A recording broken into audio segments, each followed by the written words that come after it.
नमस्कार दोस्तों, आपका स्वागत है आपके अपने YouTube channel Vidhi judicial academy में। मेरा नाम है Vijendra Verma and I am the director founder of the Vidhi judicial academy. We provide coaching for the judicial services exams, and through this video we are trying to reach out to you to provide you full professional exam oriented coaching for the judicial services, and that is free of cost. इन classes में जो videos हम आपको provide करेंगे, we are going to provide you the entire foundation course including all the books, including all the details whether it is required for the prelims or mains or for the guidance for the interview. Means in videos को आपने सिर्फ इतना करना है, sequence में देखना है, playlist को अच्छी तरीके से देखना है। सब्जेक्ट वाइज मिल जाएंगे आपको, CPC, constitution, contract, BNS, BNSS, इन सब की प्लेलिस्ट आपको सीक्वेंस में मिलेगी। इन प्लेलिस्ट को देख करके आपने you have to take the coaching from the scratch. First video से लेके लास्ट वीडियो तक आपने करना है। उन्हीं वीडियोस में आपको गाइड किया गया है कि किस तरीके से आप किसी को कोई सा particular provision, section, sub section उसको प्रीलिम्स के लिए पढ़ना है क्या, मेंस के लिए पढ़ना है क्या, और उसके किस तरीके से नोट्स करने चाहिए, कैसे आपको रिवीजन करना चाहिए। इन्हीं वीडियोस में डिटेल में गाइडेंस आपको मिलेगी। तो प्लीज आपसे ये रिक्वेस्ट है, आप ये ना समझें कि यूट्यूब में फ्री में दिया गया है तो फिर ऐसे ही होगा। ये वो प्रोफेशनल कोर्स है जिसके लिए हम लोग अच्छी खासी हाई फीस लेते आए हैं स्टूडेंट से, लेकिन एक टाइम आता है इंसान को समाज के लिए भी करना चाहिए, और उसी इंटेंशन के साथ में we are providing you the entire course free through the YouTube channel Vidhi judicial academy. तो प्लीज हर वीडियो की जो थंबनेल है उसको देख करके आपको आइडिया लग जाएगा कि इसका सब्जेक्ट क्या होने वाला है। कुछ टॉपिक्स ऐसे होते हैं जिनको एक लेक्चर में कवर नहीं किया सकता, तो उसमें लेक्चर नंबर 1, 2, 3 सीक्वेंस से मिलेगा। प्लीज उस तरीके से देख लीजिएगा, और नोट्स आपको अपडेटेड मिलेंगे, उसके लिए कहीं जाने की जरूरत नहीं है। नोट्स का जो लिंक मिलेगा आपको डिस्क्रिप्शन बॉक्स में मिल जाएगा आपको। And thank you very much, wish you all the best. I come to rule 2 now. बढ़ते हैं आगे। This is rule 2। The defendant must raise by his pleadings all matters which show the suit not to be maintainable, that transaction is either void or voidable in point of law, and मैं एक बार reading कर रहा हूं आपको, then I will explain it. All such grounds of defense, if not raised, would be likely to take the opposite party by surprise, and all such grounds as would raise issues of facts not arising of plaint such as fraud, limitation, etc. अब देखिए, इसको मैं समझाता हूँ है क्या मामला है। ये आप इस पर आइए। बेसिकली जितने भी रूल्स हैं आपके, whether it is 1A was typically with the documents, in relation to the documents, 2, then 3, 4, 5 एक साथ पढ़ेंगे हम लोग। इसका एक ही मकसद है कि जो डिफेंडेंट है वो अपने WS को बहुत केयरफुली, आर्टिस्टिकली और बहुत सारे रूल्स और प्लीडिंग्स को फॉलो करते हुए उसको ड्राफ्ट करें। क्यों करें? सो दैट जो अपोजिट पार्टी है उसको कोई सरप्राइज नहीं होना चाहिए, कि अचानक कोई चीज सामने नहीं आनी चाहिए। आप अपने डिफेंस में वो जो भी कहना चाहते हैं, जो भी डॉक्यूमेंट लेकर आना चाहते हैं, वो आपको कहा गया कि यू शुड ब्रिंग इट। ये बात कहां कही गई? 1A में कह दी गई। 2 इज सेइंग कि व्हाटएवर जो योर डिफेंसेस, जो भी आपके डिफेंस के आर्ग्यूमेंट्स हैं, जो ग्राउंड्स हैं, on what basis you are denying to the allegations of the plaintiff, you should mention in your WS specifically. आपके जो ग्राउंड्स हो सकते हैं, जिन आधार पर हो सकते हैं, you should mention all those grounds in your WS. It is the main theme of the rule 2. Rule 2 की बात यह है, क्योंकि देखिए ऐसा है कि लाइन पढ़ लीजिए, आपको जब WS फाइल करते हैं आप, तो जो भी जनरल रूल्स ऑफ प्लीडिंग्स हैं, यानी कि ऑर्डर 6, वो तो फॉलो करेंगे ही करेंगे आप। वो प्लेंट पे फॉलो होते हैं और वो WS में फॉलो होंगे। लेकिन साथ ही साथ डिफेंडेंट जो है, as many as defences he wants to take. जैसे प्लेंटिफ है, प्लेंटिफ अपने प्लेंट एलिगेशन के सपोर्ट में मल्टीपल आर्गुमेंट्स दे सकता है, मल्टीपल ग्राउंड्स बना सकता है। On the same line defendant को भी ये अवसर मिलता है। Defendant is also given opportunity that he can base his defences, वो अपने डिफेंस को मल्टीपल तरीके से चाहे वो सिंपली कहे या ऑल्टरनेटिव में कहे या इनकंसिस्टेंट प्रोसीडिंग्स हो, बस ध्यान ये देखना है कि his defences are maintainable at law and these are not embarrassing, means vexes ना हो, दुखी ना हो। डिफेंडेंट जितने चाहे, सपोज कीजिए, suppose for example there is suit filed by the plaintiff against the defendant for the recovery of possession and the mean profit. On the basis of that, the defendant is my tenant. Defendant मेरा tenant है और वो right now he is in the wrongful possession. My property should be handed over to me. इससे मेरी संपत्ति वापस दिलाई जाए और जितने दिनों तक he is in wrongful possession, I should be given the mean profits. ये है arguments plaintiff के. Now यहां पर जो डिफेंडेंट है, now defendant will have to file his WS. Now how many defences, whether he is confined just to the allegations of the plaint? No. क्या वो यही कह सकता है नो मैं इनका टेनेंट नहीं हूं, मुझ पे इनका कोई पैसा नहीं है, मैं रॉन्गफुल पोजीशन में नहीं हूं? क्या दो केवल डिनाई करेगा या इन एडिशन भी कुछ अपने डिफेंसेस आगे पुट फॉरवर्ड कर सकता है वो? Answer is yes. He can put forward his all defenses what can work in his favor, and sometimes he can say no, I am not the tenant. Number one plea क्या कह रहा है वो? I am not the tenant, I am the owner. एक बात हुई. Alternatively, if I am tenant, I have been paying regularly my rent and I am not liable to be evicted.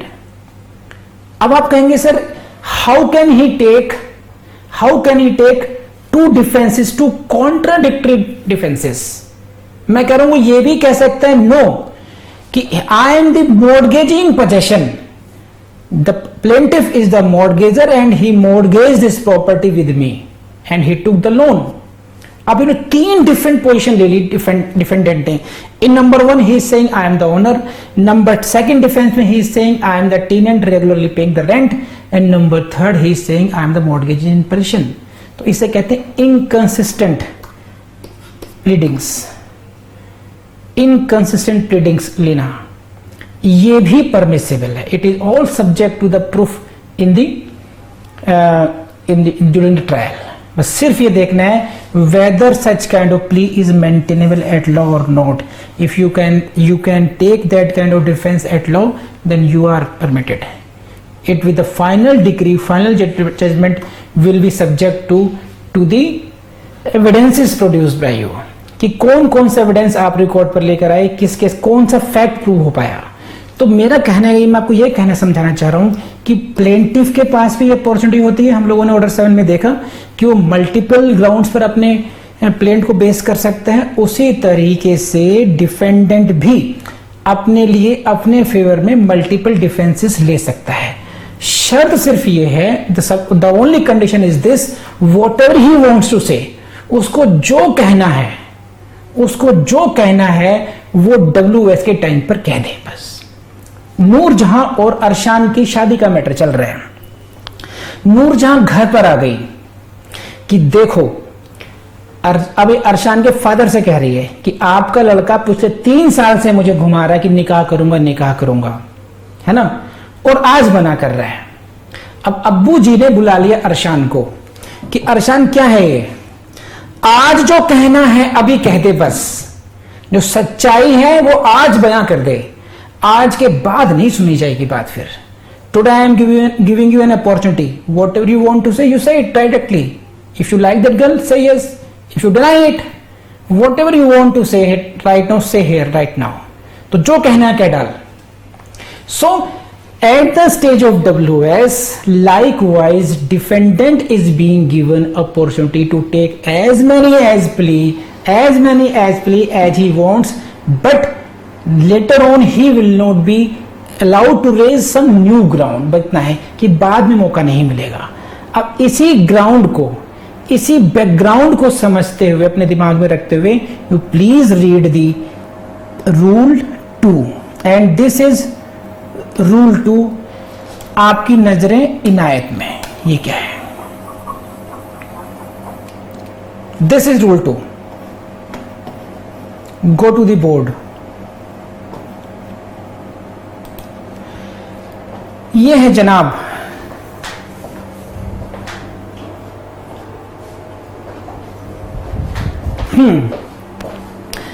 the defendant must raise, please see the word must raise, defendant must raise by his pleadings all matters, उन सभी matters को raise करना चाहिए, which matters which show the suit not be maintainable।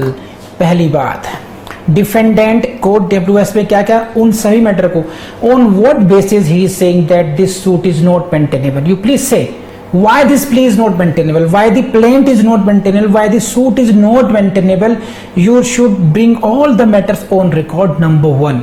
or secondly, if you want to say that transaction on the basis of which the suit is based, which is the base of the suit, जिस suit जो वो जो व्यवहार है, जो transaction है, जो उस दावे का, जो उस वाद का जो आधार है, दैट इज वॉइड और voidable. If you want to claim that you must bring all matters on record to prove that. आप बताइए why this transaction is void, why this transaction is voidable, why this suit is not maintainable. You should mention all these facts in your WS। Next, you should also mention all such grounds of defenses। उन सभी grounds को mention करेंगे कि अगर उनको आपने अब नहीं लिया, if not raised, all such grounds of defense if not raised, that will surprise the opposite party in future। अभी आप नहीं रेज कर रहे हैं, then in future if you raise those grounds, opposite party will be in shock। ये कहां से आ गई बात, ये तो बात थी नहीं, आपने तो पहले से कहा नहीं था, आज अब नई बात पैदा कर दी। ऐसा होता है ना आर्ग्यूमेंट्स में। तो CPC का कहना यह है कि इट शुड नॉट हैपन। आपको जो कहना है आपको हम अपॉर्चुनिटी दे रहे हैं, so that no party should be surprise in future. I believe कि ये बात आपको समझ में आई होगी। एंड इसी का नेक्स्ट है दूसरी बात, इसको समझिए। पहले यहां तक समझ में आया नहीं आया कि वो सभी ग्राउंड्स बतानी पड़ेंगी जिससे अगर जिनको अगर अभी रेज नहीं किया तो संभावना ये है कि अपोजिट पार्टी सरप्राइज होगी। प्लीज लेट मी नो यहां तक समझ में आया आपको या नहीं आया। चलिए फिर भी नेट शेल में मेरे दिमाग में रहे। देखिए, प्लीडिंग्स का मतलब होता है प्लेंट और WS को जॉइंटली हम बोलते हैं प्लीडिंग्स। तो प्लेंटिफ की प्लीडिंग क्या हो गई, प्लेंट हो गई। डिफेंडेंट की प्लीडिंग क्या हो गई, WS हुआ। तो ये तो हुआ pleading. Got it Jyoti? This is the meaning of pleading. Number 2, when the plaint is filed, when the plaint is filed along with the affidavit, we say now the suit is instituted, now the suit is instituted, so that becomes suit। then there is an application, there is a category of document filed by you which comes into the category of application, which is not plaint।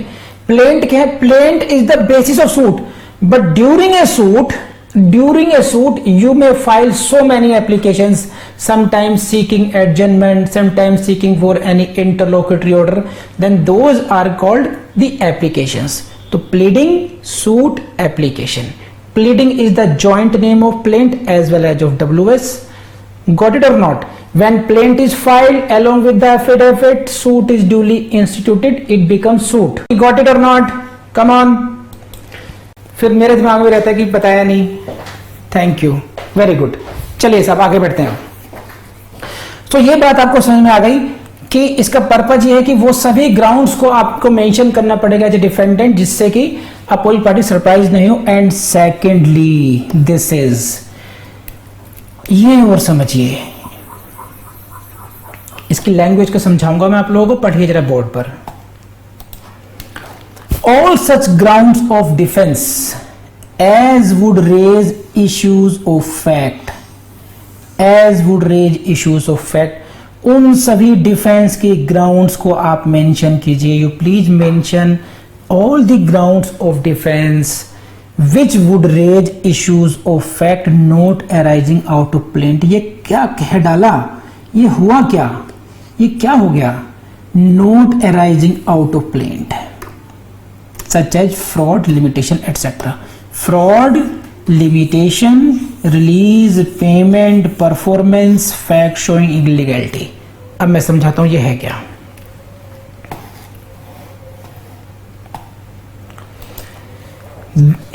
This rule says that you should mention all those grounds. आपको वो सभी grounds mention करनी चाहिए जिनका जिक्र plaint में नहीं मिल रहा, लेकिन आपको लगता है वो एक इशू है, वो एक ग्राउंड है. जैसे प्लेंटिफ तो कहेगा नहीं कि ये पैसा फ्रॉड का है, आपको लगता है कि फ्रॉड एक ग्राउंड है, तो you should mention the ground of fraud.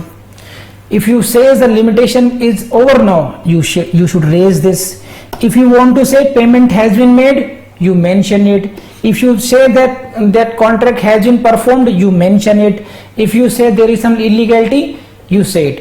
Whether these grounds are इनका reference plaint में है या नहीं है, but if you believe that these are the grounds which justify your defense, you should mention it. तो basic बात ये है, इनको अगर क्यूमुलेटिव इफेक्ट ये है कि whatever grounds are there in your support you should mention in the WS. Suit not maintainable, void, voidable, fraud, limitation, payment, release, illegality, etc. whatever the grounds. The only thing is that plaintiff should not be surprised in future. तो let me know ये बात आपको समझ में आई या नहीं आई. Come on, जल्दी बताइए. And if he does not do that, अगर वो ऐसा नहीं करता है, then court will deal it in two ways.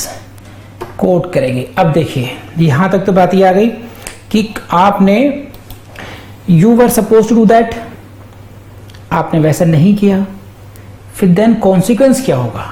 What will the consequence? There are two possibilities. Number one possibility, he will not be allowed to rely on what he has not raised. जो ground आपने अब नहीं ली है ना, जो ground आपने initial stage में नहीं ली, now you cannot raise that ground subsequently. He will not be allowed to rely on any ground which he has not raised. Got it or not? This is the first consequence. Court कहेगी no, you cannot do that now. You should have said it in WS itself. Secondly, ऐसा practically होता है. कैसे practically होता है मैं आपको समझाता हूं. ज्योति मैडम ने एक फ्लैट बुक किया. Jyoti madam booked a flat, but builder delayed in the construction. Now therefore Jyoti madam approached RERA authority for seeking compensation and return of money. Got it or not? इन्होंने एक फ्लैट बुक किया, जो builder महोदय हैं, जो builder भाई साहब हैं, उन्होंने वो डिले कर दिया मैटर. इसलिए अब जो ज्योति मैडम है अपनी कंप्लेंट लेकर पहुंची रेरा अथॉरिटी में कि इस बिल्डर को इस डेट तक मेरा मकान बना के देना था, इसने नहीं दिया, मुझे कंपेंसेशन दिलाया जाए, मेरे इससे पैसे वापस दिलाए जाए. ठीक, अब मैटर चला. अब ये मैडम केस जीत गई, इनको पैसा मिलना है. अब बिल्डर भाई साहब चले गए अपील में. ठीक है, अब अपील में बिल्डर ने अपने एडवोकेट चेंज कर दिए. ठीक, अब जो स्मार्ट एडवोकेट आए उन्होंने ढंग से वो बायर बिल्डर एग्रीमेंट पढ़ा, जो कि पहले ज्योति मैडम के और बिल्डर के बीच में हुआ था. There are certain clauses which were in the favour of the builder but which were not raised in the during trial, as a WS file नहीं किए गए. Now that smart liar started arguments on the basis of those clauses. लेकिन appellate court के जो जज थे वो smart थे कि गो टू द प्लीडिंग्स. आप जो आज जो आर्ग्यूमेंट आप कर रहे हैं, क्या इन आर्ग्यूमेंट्स को आपने ट्रायल कोर्ट के सामने रेज किया था या नहीं किया था? सारे कन्विंसिंग आर्ग्यूमेंट्स हैं, मान लिया सब कुछ ठीक है. Why did not you raise these arguments during trial or in the WS? आप मेरी बात समझ रहे हैं? तो कैसे सिचुएशंस आ जाती हैं कई बार इस तरीके से होता है। तो कोर्ट ये कह सकती है कि you will not be allowed to raise this ground as because you did not raise it at the initial stage, at the stage of filing the WS. और सेकेंड ऑप्शन क्या हो सकता है, give permission to amend by raising it. Okay, now you seek the amendment in your pleadings, amendment is allowed, but other party is protected, other party is also giving opportunity to reply to this new facts। तो ये भी एक possibility है। इसे कहते हैं कि आपसे कहा है, डिफेंडेंट से कहा गया okay you move an application for amendment, we will allow it, and opposite party will also be given an opportunity why this amendment should not be allowed। Secondly, what is the say, what is the counter of this newly ground added by the defendant। तो ये भी एक possibility है, ऐसा court करेगी। ये consequence आया है सामने, हाँ है ना, बताइए मुझे भी बात समझ में आ गई। So basically it leaves the party at the mercy of the court and court will deal with him as is just. अब आप पढ़ जाएंगे क्योंकि ग्राउंड पहले ली नहीं, अब सब कुछ डिपेंडेंट है कोर्ट की मर्सी पर, कोर्ट के माइंडसेट पर, कोर्ट कितना उसमें लीनियंट व्यू लेते हैं, स्ट्रिक्ट हैं, क्या है, ये सब देखना पड़ेगा। तो प्लीज लेट मी नो, हाँ है ना। So basically if the plea is not taken it may lead the plaintiff to believe that defendant has waived his right by not relying on that point। this is actually a compulsion है कि if you are not relying it, तो ये माना जाता है कि ठीक है defendant don't want to argue this. ये है बस ये, this point is very important. यहां से आप you can expect a question as well, और ये आपके अंडरस्टैंडिंग के लिए आपको समझ में आना भी चाहिए। Where the defendant has stated in his pleading all the facts on which he bases his defense without stating the legal effect thereof। बात समझ में आ रही है आपको, ये मैं कह रहा हूं, ये this is without stating the legal effect thereof। defendant has stated all the facts, whatever was necessary, he has stated everything, but he did not state the legal effect। तो लीगल इफेक्ट के लिए तो आप बैठे हैं, आप जज साहब बैठे हैं, लीगल इफेक्ट को आप देखेंगे। तो इफ ही हैज स्किप्ड कि इसका लीगल इफेक्ट क्या होगा, that is not the requirement of rule 2। Defence can not be rejected on this ground कि आपने लीगल इफेक्ट नहीं बताया। डिफेंस रिजेक्ट तभी होगा, उसी ग्राउंड पर होगा कि आपने you did not raise it in the WS. If you have raised it but you did not state what is the legal effect of this, it's okay, no problem in that, your defense will not be rejected। this is an additional point to be remembered, to be kept in mind, and यहां से again आपको prelims से question मिल जाएगा। बोलो है ना, ठीक। And additional point ये भी है, ये नोटेड डाउन कर लीजिए, नोट्स आपको दे रखे हैं। whether a plea has been raised or not, अब यहीं पर है। अब ये क्वेश्चन आ गया, नूरजहां और अरशान लड़ रहे हैं। मैंने तो पहले कहा था, अरशान ने कहा कि I have said it, Noorjahan ने कहा कब कहा तुमने ये बात, मैंने कही थी बात।